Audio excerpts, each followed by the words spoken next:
how to identify if you have symptoms or situation of a primal wound. This is something that happens, or at least I have experienced, and I've seen in others who have been separated from birth or for some other reason due to adoption, or separated from a primary caregiver before any bond can be made. Now, in infants, I know that there's a critical time for when the primary bond can be made. Moments after birth is the optimum time for an infant to bond with the mother, and then nowadays also the father, if he's present. These moments are key. Skin to skin contact, the eye contact. The baby is born with the ability to see the distance that is about appropriate for if being held in the arms of someone. The infant is gazing. It's slow moving, it's magical, and it's meant to do these things in the presence of the parent in order to create that bond. There's a smell that infants have that the parent reacts to, and if everything is good, or everything goes well, then the bonding happens. There are other things that happen physiologically to the mother.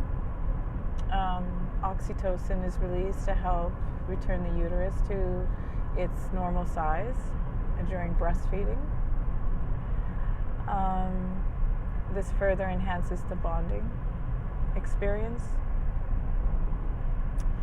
But for the infant, it really was not a thing that anyone paid attention to, because people believe that, and it makes sense, that an infant has a lot of neuroplasticity and is very resilient, and as long as it's given what it needs, then everything should be fine. However, there are studies that have been done about, neglect, infants who aren't touched, babies in orphanages that die due to lack of physical care. Not that their food needs aren't being met, it's just their needs for bonding are not being met. That's an extreme case. However, in my case, I know that in the years that I was born, unwanted pregnancies or adoptions were handled sort of quietly and discreetly with no one knowing. Sometimes the mother would be hidden away until the baby was born, and then she would return to her normal life, saying that she had been traveling abroad or doing something. So I was born and taken to a nursery. There was a cooling off time, I think a week or so in the hospital, for my mother to change her mind if she wanted. The non-identifying information that I received upon request said that she was adamant and she did not want to vacillate on her decision because she felt she was making the right decision. And those words are meant to comfort, and ideally they should, but physically they don't. After the week, I was then placed in a foster home. The foster home is another time for the infant to grow, be cared for by some other person, another family, and legal things can be done, I guess. I'm not sure of all the details. I haven't really gone into it, but I know that I was made a crown ward, so I was sort of became property of the government, or something that was of care, in the care of the government. So 3 months in a foster home. So after leaving a hospital, not bonding with a mother, various nurses giving me, rocking me, feeding me, I'm sure, and then putting me back into a crib or a bassinet, and then moved to another home where the sounds, the smells, the environment is different. Nothing I heard in the womb. And then probably an attempt at some attachments, because that's what infants are designed to do. But a caregiver who knows that you're going to be leaving, the infant will be leaving within a few months, they really doesn't want to commit to a full attachment, because they're not going to keep you. They're being paid to care for you.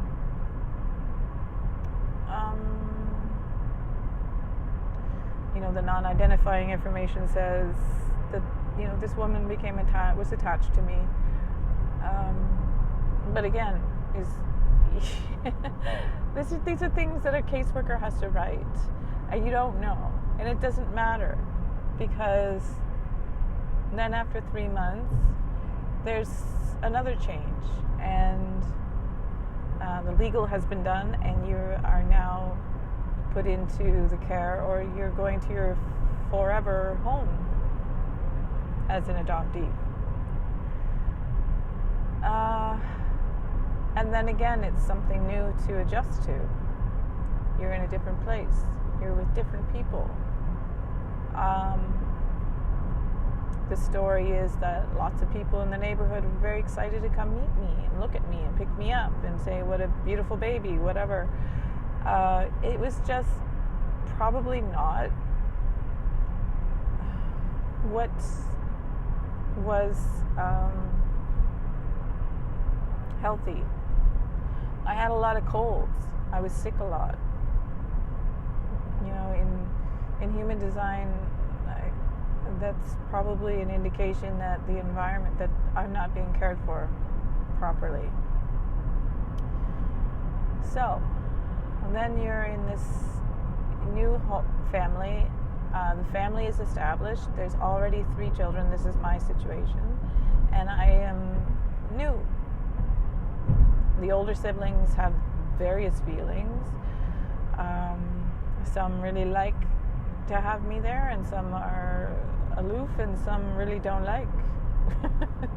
And it's not the mama. Even though it wants to be the mama, it's not the mama. So there's a whole lot that happens. And the primary bond, the bond that is meant to feel secure, build a foundation of trust, creates the appropriate neurotransmitters and responses to care and love and touch. They're not there. They haven't been done. And what I've read and what I hear is that children who are adopted, it does not matter how wonderful the parents, the replacement parents, or the parents that are going to be the parents are. There's something that's not complete. There's something that's not established in that child. And more often than not, the child grows up to have issues, either acting out rebellion or attachment issues. and difficulties creating and maintaining secure bonds in their lifetime, bonds that they can trust and bonds that they can feel safe in.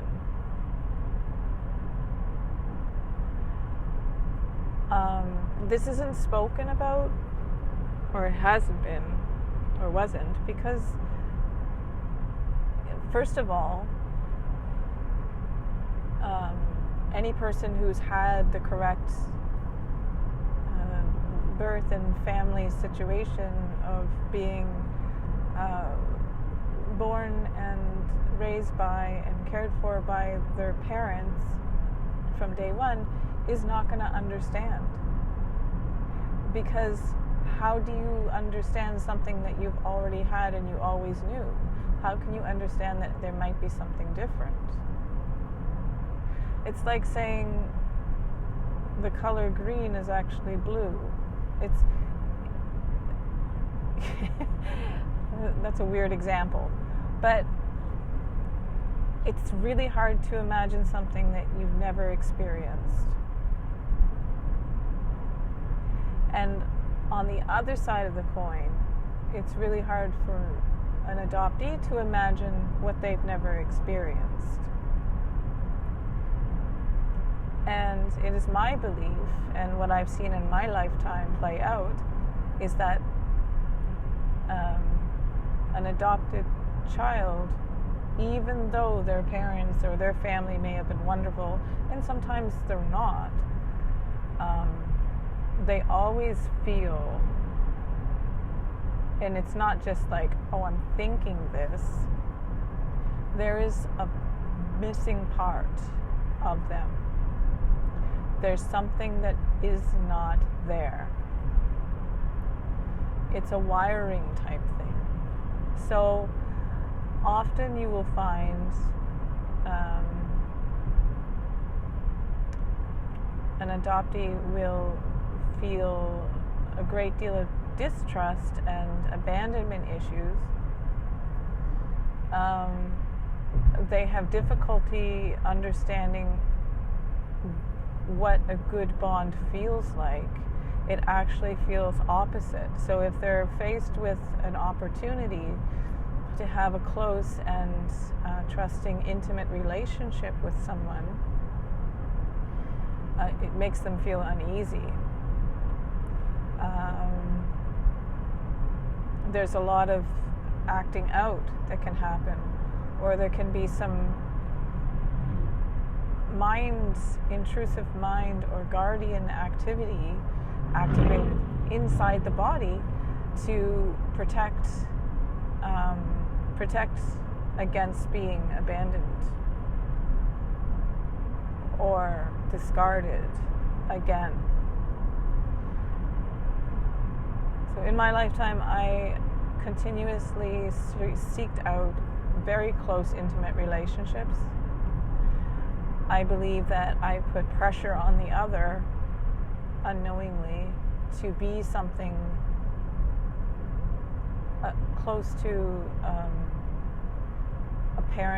a loving parent bond for me. I need to have that feeling because it's never been present in my life.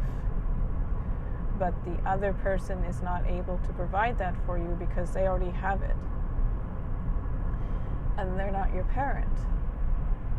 And nor should they have to be. And it's not that, you need them to tell you what to do, or you need them to do things for you.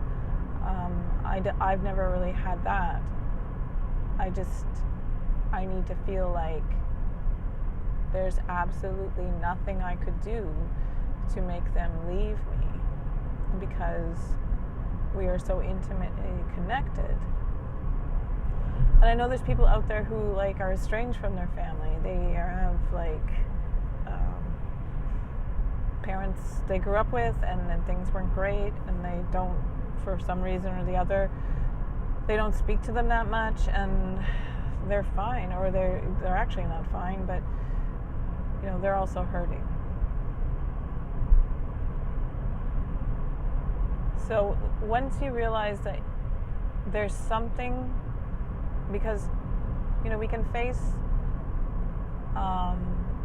these great, deep disappointments and sadness, because the people we love or the people we choose to let into our lives are somehow feeling like they're not doing or fulfilling something for you. They could be doing more, or you're testing, or you're pushing them away, or you're leaving, or your mind is telling you things that aren't actually happening. So it's a good idea to look at that and understand that there's something that you need to do for yourself. There's a mentality that you have to get to, and there's also physical release that has to happen, and you need to bond in a way with yourself or something other than your friends and your partners, your boyfriends, girlfriends, husbands, wives, and significant others. They can't be all of this stuff that you never got. And even if they were to do that stuff, you probably wouldn't trust it. I'm not sure. I'm still exploring. But, there's resources out there, you can look it up. There's some really crappy stuff. But yeah, there's still people who believe that this really isn't an issue and it doesn't exist. Now, the things that I have done to help me create a peacefulness and a level of serotonin that I think is low as a result of the primal separation and rejection that we carry within us and within our bodies. There are exercises that you can do to put yourself into the infant that you are and care for it.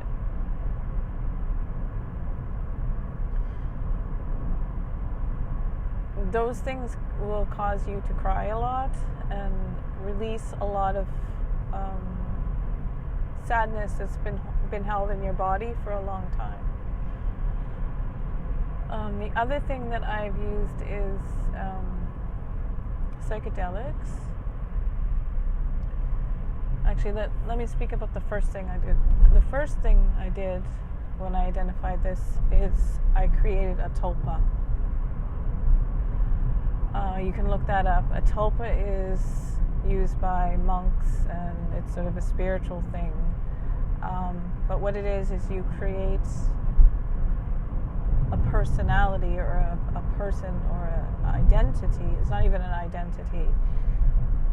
It's a being. It's something you create in your mind by focusing your energy on it. And it can be whatever you want it to be.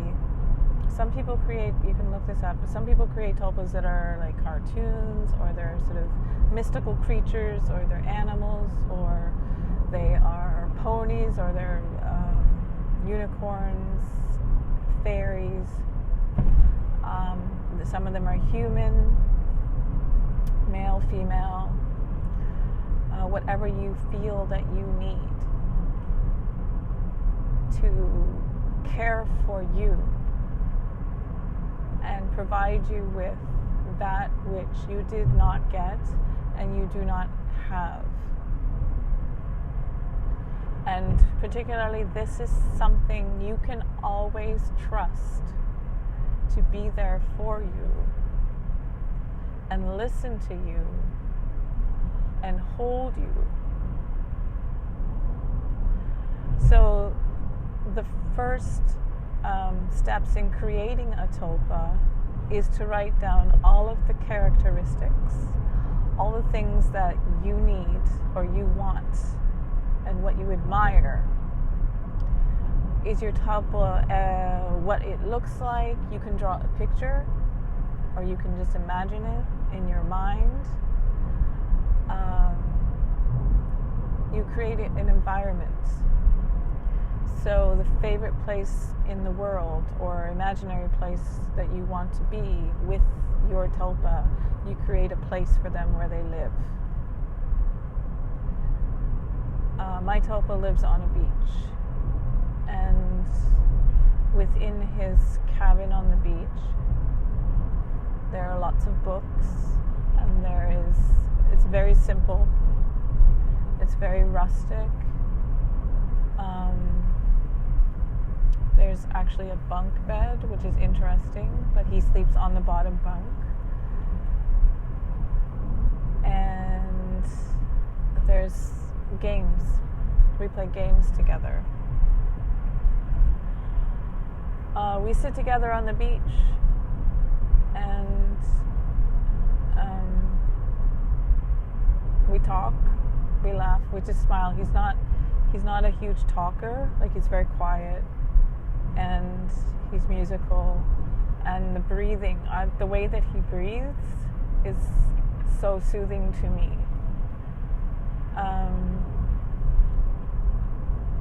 So it's what I needed. So you write down everything, the qualities of the tulpa, what their name is, if you want to give them a name. Sometimes their name emerges later on as you start to focus on them. Creating a tulpa, some people call it tulpa forcing. I can't remember the exact word, but what you do is you imagine you're doing something. If you're doing your dishes, or if you're cleaning your room, or if you're just driving, whatever, you imagine that your tulpa is with you. You actually imagine that they're sitting next to you, or whatever they're doing, with you. You watch television with them, or if you're watching a movie alone, you start doing that with them.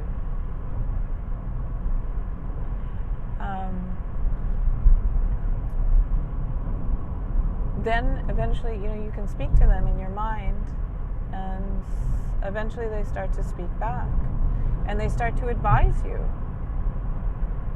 And they have access to your subconscious. They have access to parts that you don't have access to. So the further you get into it, the more supportive and the better they know you. Like, I know there's creepypastas and stuff out there or something that say that, the tulpa can be creepy and take over your body and all this stuff, and I think that's garbage. But everyone should caution themselves and make choices for themselves for what they want. This was really helpful to me. When I was my saddest, I could go into my mind and spend time with my tulpa on that beach, and I was immediately smiling. I was smiling. I felt like sunlight was shining on my face as I was with him on that beach. It felt like you should feel when you're being hugged by your mother or your father. It felt safe. And anytime you get to a point where there's something unmet need, or there's something that needs healing, you start to break up. You find it difficult to speak because you're back in the infant stage. And here's where you can do what you need to do for yourself. Then you're not putting pressure on other people to be something that that they're really not ready to be, or they cannot be, or they cannot do for you. You can do it for yourself. And then you always have this part of you that's there for you, within you, and ready and willing, and making you a priority. And you do the same for them. It doesn't cost anything. It doesn't take anything away from anyone else. Like, I know that some people get so close with their tulpas, they don't really push other people away out of their lives. if that's the idea, but what you're doing is you're caring for yourself, and you're not getting into these situations where, you know, you're acting out and you're being rebellious and you're being unreasonable and so emotional and so raw towards another person, and you don't even know why. So give it a try. And you know, it doesn't matter if you fall away from practice. You know, some people say, oh, you know, you created a tulpa and then you abandoned it. That's a horrible thing to do. They're always there within you, and anytime you are needing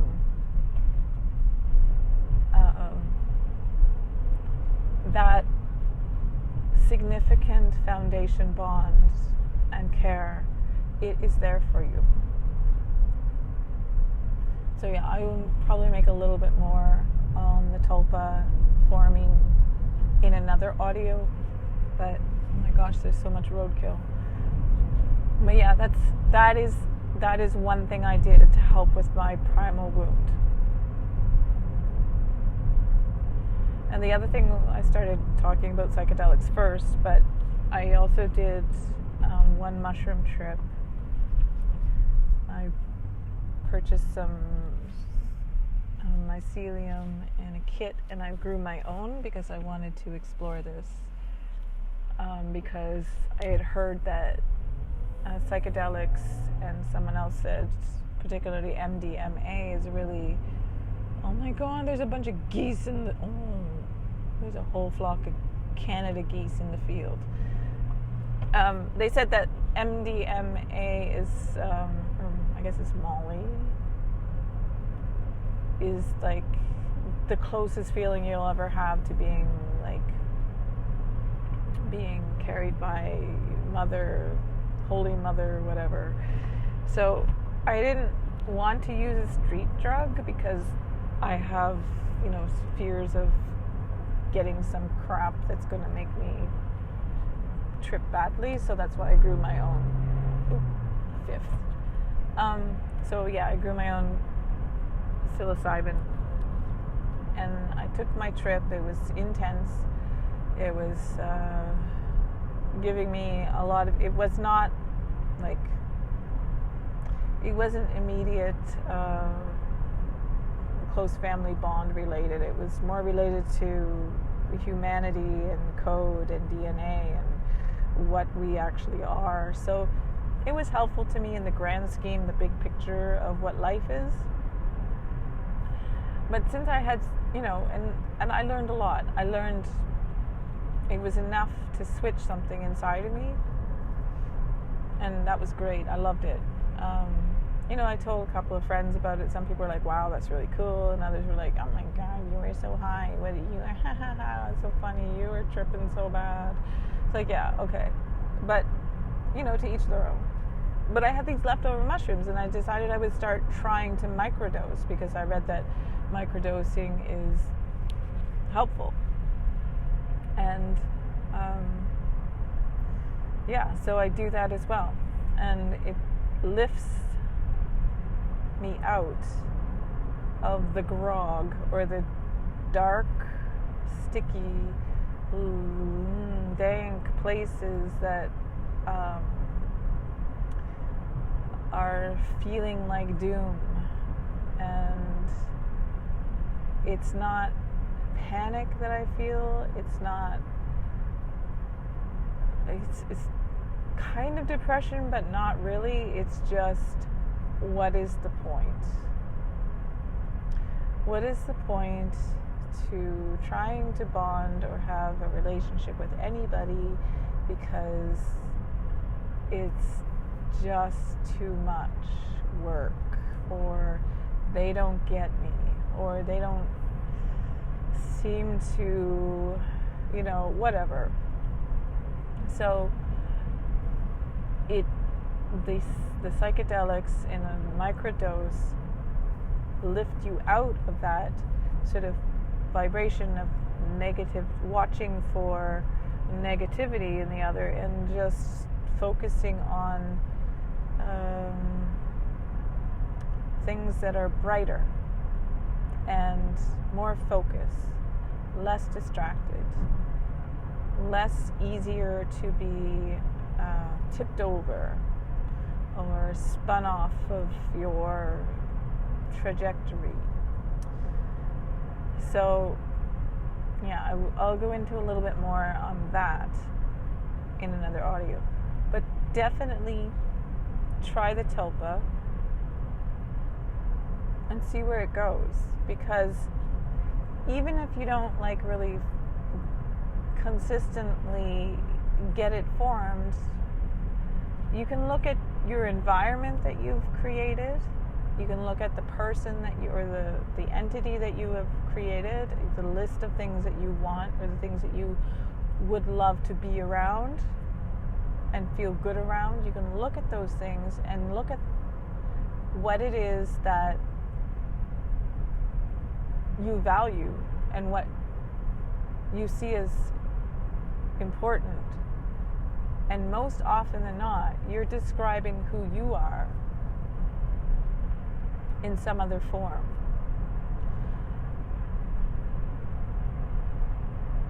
If you get my point.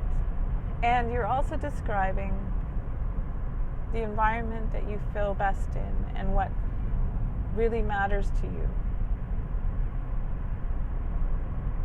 And what you should, sort of set goals towards getting to, and at least sometimes, or more often than sometimes. So that's a little bit about primal wound, feeling lost, always on the outside, not belonging.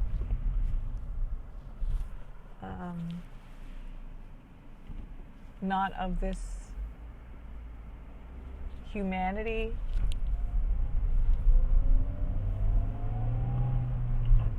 kind of pointless, with something missing. So to get that off, or out of, get out of that 80% of the time, why not? Because it's still your life. You still have so much